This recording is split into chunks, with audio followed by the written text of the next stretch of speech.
ఈరోజు ఈ మా పదవి విరమణ కార్యక్రమాన్ని ఆర్గనైజ్ చేసినందుకు ముఖ్యంగా ధన్యవాదాలు. అలాగే ఇంతకుముందు మా సార్ చెప్పినట్టుగా అభివృద్ధి మేము ఎలా చేసినామో అనేది మీకు మొత్తం తెలుసు, మేము చెప్పకుండా మీరు గమనిస్తున్నారని అనుకుంటున్నాను. అలాగే మాకు ఇంత దాకా తీసుకొచ్చి మాకు 10 years చేసినాము అంటే మాకు ముఖ్యంగా గర్వంగా ఉంది. ఏంటంటే ఫస్ట్ టైము మనం పోటీలో ఉన్నాం. మనకి ఫస్ట్ అయితే రాజకీయంగా ఏం అనుభవం లేదు, కొత్తగా వచ్చినాం రాజకీయంలోకి. అప్పుడు కూడా అప్పుడు మేము వచ్చినప్పుడు వీళ్ళు గెలుస్తారా చేస్తారా అన్నారు. కాకపోతే మీ అందరి సహకారంతో ఎలక్షన్లో భారీ మెజార్టీతో నన్ను గెలిపించడం జరిగింది. దీనికి నేను ఈ విషయం ఎందుకు చెప్పాలనుకుంటున్నా అంటే ఫస్ట్ నా అనుభవం చెప్తున్నాను. నేను అనుభవం వాళ్ళంతా చెప్పారు కాబట్టి నా అనుభవం నేను చెప్తున్నాను. నాకు రాజకీయం తెలియదు. ఫస్ట్ ఇక్కడికి వచ్చినాము, మేము సిటీలో ఉండేవాళ్ళం. ఫస్ట్ సర్పంచ్గా వేస్తాం లేడీస్ రిజర్వేషన్ అన్నప్పుడు ఓకే అన్నా కానీ సరే మనకి రాజకీయం అంటే ఏం తెలియదు, ఎందుకు రాజకీయం మనకి ఎందుకు అని చెప్పి కొన్ని రోజులు నేను పెండింగ్ పెట్టడం జరిగింది. ఎందుకంటే లేడీస్ రిజర్వేషన్ కాబట్టి కంపల్సరీ నా సపోర్ట్ ఉంటేనే మేము రాజకీయాల్లోకి రాగలుగుతాం. కొన్ని రోజులు టైం తీసుకున్నా, ఆలోచించి సరే ఒకసారి ట్రై చేద్దాంలే అని చెప్పేసి మేము అక్కడ సిటీ నుండి ఊరికి షిఫ్ట్ అయినాం. అప్పుడు గ్రామ సర్పంచ్గా చేసి గ్రామాన్ని అభివృద్ధి చేయాలంటే ఫస్ట్ అయితే ఊర్లో ఉంటేనే మనకు అనుభవం వస్తుంది. సరే తర్వాత ఆలోచించుకొని ఓకే అనుకున్నాము. ముఖ్యంగా నేను రాజకీయంలోకి రావడానికి ఇక్కడున్న ఇంకన్నా, ఎందుకంటే ఆయన రోజు మబ్బుల 4 o'clock లేచి మా ఇంటికి వచ్చేవాడు. చేద్దాం రాజకీయం చేయాలి ఉండాలని. నేనైతే తిట్టుకున్నా ఫస్ట్ తనని, అబ్బాయి ఈయనకి ఏం పని ఉండదు, వచ్చి మమ్మల్ని డిస్టర్బ్ చేస్తుంటాడు, ఈ రాజకీయం మాకు వద్దు అనుకున్నాం ఫస్ట్. తర్వాత వచ్చిండు, సంతోషమే. మేము గెలుపొందినాం. మా వంతు ఎంత ట్రై చేసినామో అంత డెవలప్మెంట్ అయితే చేసినాం. మేము కొన్ని చిన్న తప్పులు ఉండొచ్చు, దానికి మీరు అందరు క్షమించాలి. ఎందుకంటే ఎవరు చూస్తున్నాం మనది చిన్న స్థాయి గ్రామ సర్పంచ్. మనం పెద్ద సీఎంలు, మినిస్టర్ అట్లాంటి వాళ్ళు కూడా ప్రతి ఒక్కరికి న్యాయం చేయలేరు. ఎవరు కూడా కొంచెం అవకతవకలు అనేది జరుగుతూ ఉంటాయి. కాకపోతే మేము మాత్రం పార్టీలకు అతీతంగానే పని చేసినాం ఫస్ట్ నుండి కూడా. నెక్స్ట్ టైం యునానిమస్కి వచ్చినాం, అప్పుడు కూడా మేము బరిలోనే ఉన్నాం ఫస్ట్. కాకపోతే మన గ్రామ పెద్దలందరూ నిర్ణయించి మీరు యునానిమస్ ఉండండి, మీకు ఇస్తున్నామని చెప్తే సంతోషంగా భావించి యునానిమస్గా తీసుకున్నాం. మీరు అందరు గ్రహించాల్సింది ఏంటంటే మీరు కళ్ళతోని చూసి మాట్లాడాలి. ఏదైనా గ్రామంలో అభివృద్ధి జరిగిందా జరగలేదా, లేకపోతే అంటుంటారు ఇప్పుడు అంతా మేము ఈ పని చేసినప్పుడు మా సార్ చెప్పినట్టుగా మేము ఇంత సొంత డబ్బు పెట్టినాము అంటే ఎంతమంది నమ్ముతున్నారో నమ్మరో నాకు తెలియదు. కాకపోతే నేను చెప్పేది ఒకటి, మేము ఏ రోజు కూడా ఇప్పుడు ఈ రోజు ఒక సీసీ రోడ్ వచ్చింది అంటే ఫస్ట్ సీసీ రోడ్ వస్తే దాని ప్రాసెస్ ఎట్లా ఉంటుంది అంటే ప్రొసీడింగ్ కాపీ రావాలి. ప్రొసీడింగ్ కాపీ వచ్చిన తర్వాతనే మనం వర్క్ చేయాలి. మేము ఏ రోజు కూడా ప్రొసీడింగ్ కాపీ కోసం వెయిట్ చేయలేదు. అంటే రోడ్ వచ్చింది, మన ఊర్లో రోడ్ అయిపోవాలి. నేను ఒక చిన్న ఎగ్జాంపుల్ చెప్తున్నా. ఏంటంటే ఇప్పుడు మన చిన్న ఫ్యామిలీస్లోనే ఉంటాం, మన భర్తలు లేడీస్ ఉన్నారు కదా ఇక్కడ, అందుకని చెప్పి ఎవరన్నా ఇంట్లో పని వదిలేసి బయట పని చేస్తారంటే మనం ఆటోమేటిక్గా కోపం అవుతాం వాళ్ళని. అట్లా నేను కోపమైన సందర్భాలు కూడా ఉన్నాయి. కాకపోతే అయినా నన్ను కాదని కూడా ఊరికి డెవలప్మెంట్ చేసిండు. మీరు అందరు ఇది గ్రహించాలి. మేము ఎక్కడ కూడా అవినీతికి తోడ్పడలేము. ఏదైనా మేము ఇప్పుడు ఈ 10 years లో కూడా మీకు అందరికీ ఒక చట్టం ఉంటుంది. మీరేమన్నా డౌట్లు ఉన్నా మేము వీళ్ళు చెప్తున్నారులే జోబ్ నుండి పెట్టిర్లే అవిలే అని చెప్పినా కానీ మీకు ఒకటి ఉంటుంది. మేము ఎక్కడ డబ్బులు తీసుకున్నాము ఏందనేది ప్రతి ఒక్కటి కూడా ఎంపీ రికార్డు ఉంటుంది. అధికారులు ఉంటారు, వాళ్ళని అడిగి మీరు తెలుసుకోవచ్చు. అంతేగాని వేరే వాళ్ళు చెప్పిన మాటలు విని వేస్ట్ మాటలు మాట్లాడొద్దని మిమ్మల్ని కోరుతున్నాను. ఇంకా ఆలోచిస్తే డెవలప్మెంట్ ఫస్ట్ 5 years అయితే బాగానే జరిగింది. నెక్స్ట్ 5 yearsలో ఈ ట్రాక్టర్ కొనడం, ఇవి కొనడం, కొన్నిసార్లు పంచాయతీ సిబ్బందికి కూడా పేమెంట్ సరిగ్గా రాకపోవడం పైనుండి. కాకపోతే కూడా మీరు అడగొచ్చు, ఇక్కడనే సిబ్బంది ఉన్నారు, వాళ్ళకి పేమెంట్ రాకపోతే కూడా నేను ఇచ్చిన పేమెంట్ 2 monthsకి వాళ్ళకి పేమెంట్ వచ్చిన తర్వాత కూడా నేను తీసుకున్న రోజులు ఉన్నాయి.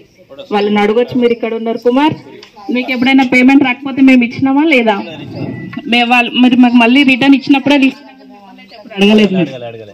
అట్లాంటి సందర్భాలు చాలా ఉన్నాయి.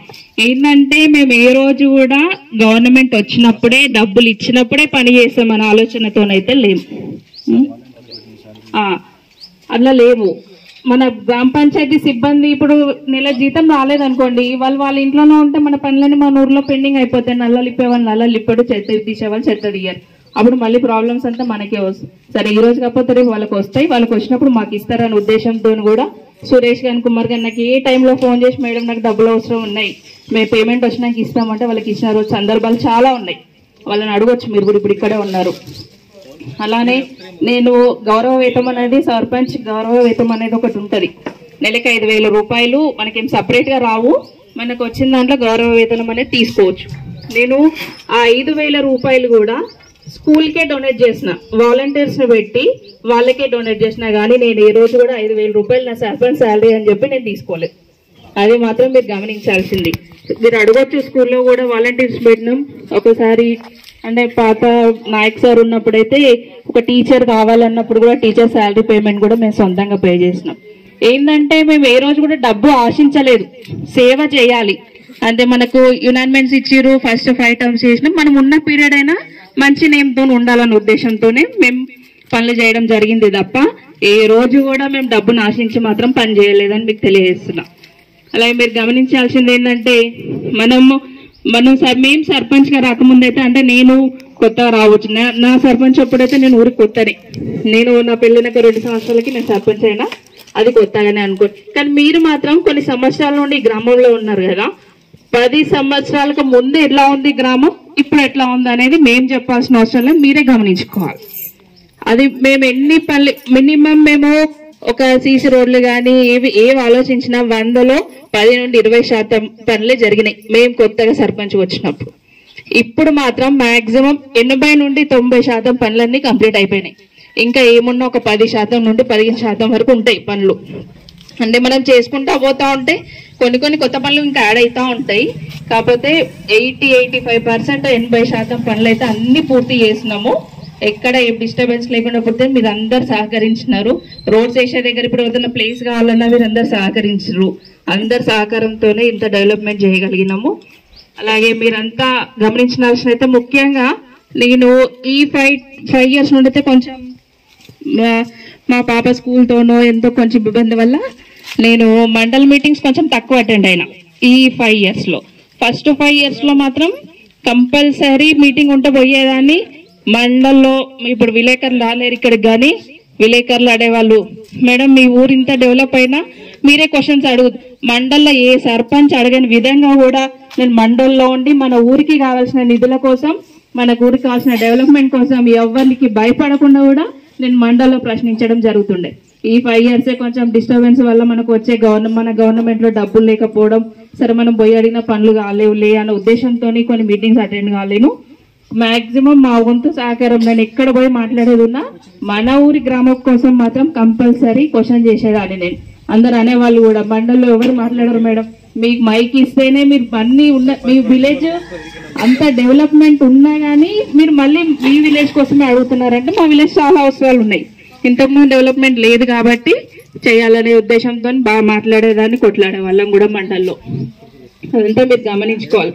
అంటే మీకు అందరికీ నేను చెప్పాలనే ఉద్దేశం ఏం లేదు కాబట్టి, కానీ ఎందుకు చెప్తున్నానంటే ఈరోజు మీ అందరికీ తెలుసు, అందరు యువత అందరూ చదువుకున్న వాళ్ళే, గ్రామ పెద్దలు కూడా ఉన్నారు ఇక్కడ, అందరు ఉన్నారు. ఏంటంటే మన ప్రతిపక్ష పనులు కానీ ఎవరు కానీ ఏం మాట్లాడతారంటే ఇవి జోబు నుండి పెట్టిరు, చెయ్యందే వచ్చిందా, కాంట్రాక్ట్లు చేస్తేనే వచ్చిందా అంటారు. కాంట్రాక్ట్లు అంటారు అనేవాళ్ళు మస్తు అంటారు. మీకు అందరికీ నేను గమనించి చెప్పాల్సింది ఏంటంటే మీరు అందరు గమనించాలి, మేము ఏ రోజు కూడా డబ్బును ఆశించి పని చేయలేదు. మేము ఎట్లాంటి అవినీతికి పాల్పడ్డాము అని చాలా మంది అంటున్నారు. కాంట్రాక్ట్లు వచ్చినాయి డబ్బులు, మీరు తీయండి. ఈ రోజు ఎంపీ రికార్డు తీసినా మేము ఎంత డబ్బులు తీసుకున్నాం, మా గవర్నమెంట్ ఇంకా ఎంత బాగుందనేది మీకు ఈ రోజు కూడా తెలుస్తుంది. కానీ ఇంకా కూడా మేము ఆశిస్తలేము డబ్బులు రావాలి మాకు, మేము ఏ రోజు కూడా అట్లా మాట్లాడడం కూడా. ఇదంతా మీరు గమనించుకోవాలి. అలానే మండల్లో ఇప్పుడు పింఛన్స్ అట్లా తీసుకుంటే మన గ్రామ పంచాయతీకి అయితే మన మండల్లోనే ఎక్కువ పింఛన్స్ అంటే మన ఊర్లోనే ఉన్నాయి. మనం ఏ రోజు కూడా పార్టీల గురించి ఆలోచించలేదు. ఎలక్షన్లు వస్తేనే పార్టీలు, అభివృద్ధిలో మాత్రం మనకు పార్టీలతో సంబంధం లేదు, అందరూ సమానమే. కుడి ఎడమ కాకుండా వచ్చి రాని వాళ్ళకు ఉన్నా కానీ పెన్షన్స్ మా సాయశక్తుల పని మేము ఎంత చేయగలగాలో అంతవరకు చేసినాం. తప్పులున్నా ఒకళ్ళున్నా చేసినాం. పెన్షన్స్ మన ఊర్లోనే హైయెస్ట్, అసలు మండల్లో ఎక్కడ కూడా లేవు మన పెన్షన్స్, అన్ని వస్తూ ఉన్నాయి పెన్షన్స్ కూడా. ఇంకా అట్లనే కళ్యాణ లక్ష్మి అట్లా చూసుకున్నట్లయితే అందరికీ ఇచ్చినాము. కొన్ని డేట్స్ అటు ఇటు ఉన్నా కానీ కొంచెం మా వంతు సహకారము. అలానే మన సెక్రటరీ గారు కూడా మంచోడే, మనకు సహకరించిండు. మనము సరే సార్ వాళ్ళు లేని వాళ్ళు చెయ్యండి అన్నా కానీ ఆయన జాబ్ పోతుంది అనే ఉద్దేశంతో భయపడకుండా కూడా మనని గౌరవించి మన దానికి మన మాటకి లెక్కించి మనకి సహకారం అందించిండు. అందుకు కూడా థ్యాంక్స్ చెప్తున్నాను. కళ్యాణ లక్ష్మిలు కూడా అందరికి వచ్చినాయి ఇంకా అందరికి, కానీ కొంతమంది ఒక 2 కళ్యాణ లక్ష్మిలు అయితే మన ఊర్లో మీకు అందరికీ తెలిసి ఉండొచ్చు. కేవలం కుట్రపక్షంగానే ప్రతిపక్ష వాళ్ళు ఆపడం వల్లనే ఆ 2 కళ్యాణ లక్ష్మిలు కూడా ఆగిపోయినాయి. మేమేం ఆలోచించినామంటే వాళ్ళకి భూమి లేదు, ఇల్లు లేదు, సరే పోనీ మన వంతు సహకారం మనం చేద్దామని చెప్పి మన తప్పులు ఒప్పులు అన్ని సర్దించి వాళ్ళ కళ్యాణ లక్ష్మి అప్లై చేయడం జరిగింది. వాళ్ళు ఏం చేసిరు, అపోజిషన్ పర్సన్స్ ఇట్లా ఎట్లా వస్తుంది అని చెప్పి వీళ్ళు లంచం తిన్నారు, అది తిన్నారు అని పేపర్ స్టేట్మెంట్ ఇవ్వడం జరిగింది. ఆటోమేటిక్గా పేపర్ స్టేట్మెంట్ వస్తే అది క్యాన్సిల్ అయిపోతుంది. సరే వాళ్ళందరూ ఇది ఒకటే అడగదలుచుకున్నా, మేము కుడి ఎడమ చూసి వాళ్ళకి పెన్షన్ కళ్యాణ లక్ష్మి ఇప్పిద్దామని ట్రై చేస్తాం. మీరు ఆపిరు కదా, మీరు ఇప్పుడు ఆపిన వాళ్ళకి ఏదైనా ₹1 సాయం చేసిరా మీరే గమనించుకోవాలి. మీకు అందరికి తెలిసి ఉంటుంది కూడా ఈ టాపిక్. వాళ్ళేమి మనం ఇద్దాము అనుకున్న వాళ్ళను ఆపేసిరు. పోనీ మనని ఆపేసి వాళ్ళన్నా పోయి ఏమన్నా హెల్ప్ చేసిరంటే వాళ్ళు అది కూడా చేయలేదు. అది ఎవరో కూడా మీకు తెలుసు, చెప్పమంటే చెప్తా నేను.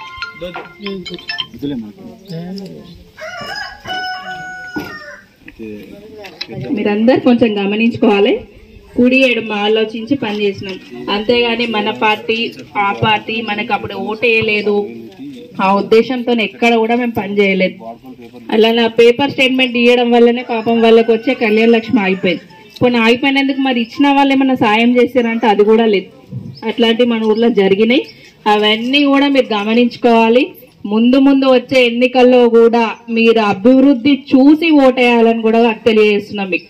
ముఖ్యంగా అభివృద్ధిని చూసి ఓటేయండి. వ్యక్తిని వీళ్ళు చెప్పిన మాటలు కాదు, మన సొంతంగా ఆలోచించండి. మనకి ఎవరైతే కరెక్ట్ అది ఆలోచించి వాళ్ళకే ఓటేయాలని కూడా మీకు తెలియజేస్తున్నాం. మేము ఇప్పుడు సర్పంచ్ అయిపోతుంది కానీ ఇంతటితో మా బాధ్యతలు ఏమైపోవు. మీకు ఎట్లాంటి సహకారాలు ఉన్నా మేము అందిస్తాం.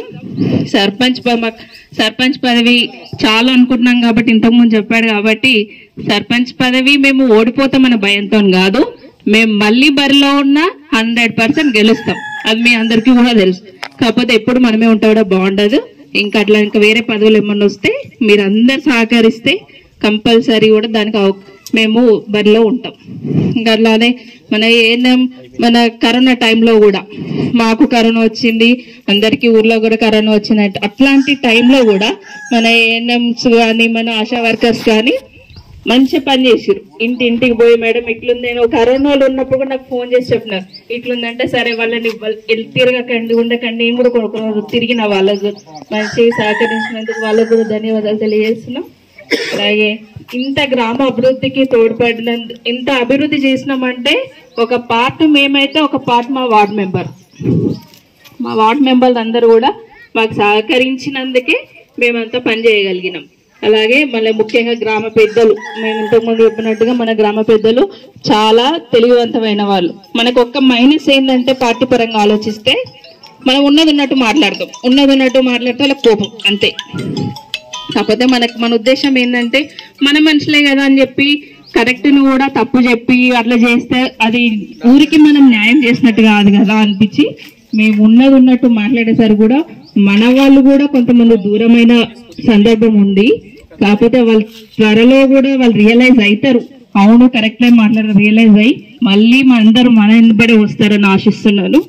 అలాగే ఇంకేమన్నా సమస్యలు ఉన్నా మేమే ఇప్పటివరకు అయితే అన్ని చేసినామని నేను చెప్తున్నాను, కానీ అందులో కూడా కొంచెం అవకతవకలు ఉండొచ్చు. కొన్ని దగ్గరికి పర్సనల్ గా నాకు ఉన్న అనుభవం ప్రకారంగా అయితే మేము గ్రామ అభివృద్ధికి ఎక్కువ ఇంట్రెస్ట్ చూపించినాం కానీ పర్సనల్ పనులు కొన్ని చేయలేకపోయినాం. కొంతమంది ఉన్నారు ఇక్కడ, నేమ్స్ నేను ఇప్పుడు ఏం చెప్పలేను, కొందరు అడిగినారు కూడా, అక్క మేము మీ ఎంబడి ఇంత చేసినా మాకేమీ పర్సనల్ పనులు లేవా అని అడిగిన సందర్భం కూడా ఉంది. నేను వాళ్ళకి ఒకటే చెప్పిన, చూడు మనం సర్పంచ్ అయినాము, మనము ఈ రోజు అట్లా మనము ఇల్లీగల్ పనులు చేసుకున్నామంటే మనకున్న నేమ్ పోతుంది. మనకు అందరూ సమానమే, అట్లాంటి పనులు మాత్రం మనం చేయలేము. మీరు ఏదన్నా లీగల్ ఉన్నట్టయితే కంపల్సరీ కొట్లాడి మరీ చేయిస్తాం, కానీ ఇల్లీగల్ పనులు మాత్రం మనం చెయ్యలేమని చెప్పిన సందర్భాలు కూడా ఉన్నాయి. నాకే ఫోన్ చేసిరు కూడా, ఇంతకుముందు పోచే చెప్పినట్టు మా ఎంబడి ఒక 100 మంది ఉన్నా సరే కానీ మేము ఎవ్వరికి కూడా పర్సనల్గా ఏ పనులు చేయలేదు. కేవలం వాళ్ళంతా మనం చేసే అభివృద్ధి పని చూసే మా వెనకాల ఉన్నారు తప్పించి మేమేదో వాళ్ళకి తాగిపిచ్చి తినిపించి డబ్బులు ఇచ్చి మా ఎంబడి మాత్రం తిప్పుకోలేదు. వాళ్ళు మేము నచ్చి మేము చేసే పనులు నచ్చి మా వెనకాల ఉంటున్నారు. అదంతా కూడా మీరు గమనించాల్సిన అవసరం ఉంది. అలాగే మన సీసీ రోడ్లు కానీ విలేజ్ డెవలప్మెంట్ చెప్పుకుంటా పోతే చాలా ఉంది. ఇంకా మీరు ఇంకా చెప్పి అందరం అదే చెప్పేసరికి కూడా మీకు కూడా బోర్ వస్తుంది. కాకపోతే మీరు అందరు గమనించాలి. రైతు వేదికలు అయినాయి, ఫంక్షన్ హాల్ అయింది, మనకి అన్నీ అయిపోతున్నాయి. స్కూల్స్ దగ్గర స్కూల్ విషయంలో కూడా అంతే. మన ఉపాధ్యాయులు వీళ్ళంతా బాగా సహకరించినారు. మేము కూడా మా వంతు కృషి చేసినాం అనుకుంటున్నాం. కొంచెం ఏమన్నా చేయలేకపోయినట్టుంటే చిన్నవి ఏమన్నా ఉంటే కూడా మీరు కూడా అన్యత భావించవద్దు. అలాగే ఇక రోడ్స్ మ్యాక్సిమం అంతా కంప్లీట్ అయిపోయినాయి. మీరు ఇక రైతు వేదిక ఇవన్నీ మీకు అందరికి ఇంతకుముందు చెప్పినాడు, అదంతా మా సొంత డబ్బులతో అంతా చేసినా కానీ మేమేమి ఇప్పుడు డబ్బులు కావాలి, డబ్బులు మీరు ఆశిస్తలేము. కాకపోతే మేము చేసిన పనులేందో మీకు తెలియాలి కాబట్టి చెప్తున్నాం అంతే తప్ప ఇంకా దానిపైన ఏం లేదు. వచ్చే ఎన్నికలు మాత్రం ఎవరు సర్పంచ్కున్నా మాలాగానే ఇంకా మాకన్నా మంచి చేయాలని కోరుకుంటున్నాం. మీరందరూ కూడా కొత్త సర్పంచ్ ఎవరు వచ్చినా వాళ్ళకి మాత్రం మన వంతు సహకారం మనం అందించాలి, కంపల్సరీ అందించాలి. ఇక్కడ ఏ విషయంలో అయినా మేము కూడా కంపల్సరీ సహకరిస్తాం. కొత్త ఎవరు వచ్చినా అభివృద్ధి చేసామంటే మనం ఎవరు వెనుక వెళ్ళాల్సిన అవసరం లేదు. అభివృద్ధికి వెనకాలనే మనం ఉండాలి కంపల్సరీ, అది మాత్రం గమనించుకోవాలి. ఇంకా మీకు అన్నీ చెప్పారు, అందరు చెప్పిన విషయాలే ఇంకా నేను కూడా మళ్ళీ అవే చెప్పడం రిపీట్ అవుతుంది. కాబట్టి మీరు ఎవ్వరు కూడా అన్యత భావించవద్దు. మాకు ఈ 10 సంవత్సరాలు నేను సర్పంచ్గా చేసినందుకు నాకు చాలా సంతోషంగా ఉంది. మీరందరూ కూడా నాకు సహకరించినందుకు ప్రతి ఒక్కరికి ధన్యవాదాలు తెలియజేస్తున్నాం. అలాగే ఇంకా ముందు కూడా ఏమన్నా పదవులు వచ్చినట్టయితే మాకు రిజర్వేషన్ అనుకూలించి మీరందరూ మాకు సహకరించినట్టే కంపల్సరీ బరిలో ఉంటాం. కంపల్సరీ ఇంకా అభివృద్ధికి తోడ్పడతాం, ఇంకా గ్రామాభివృద్ధి చేస్తామని మీకు తెలియజేస్తూ ఈ అవకాశం ఇచ్చిన ప్రతి ఒక్కరికి ధన్యవాదాలు.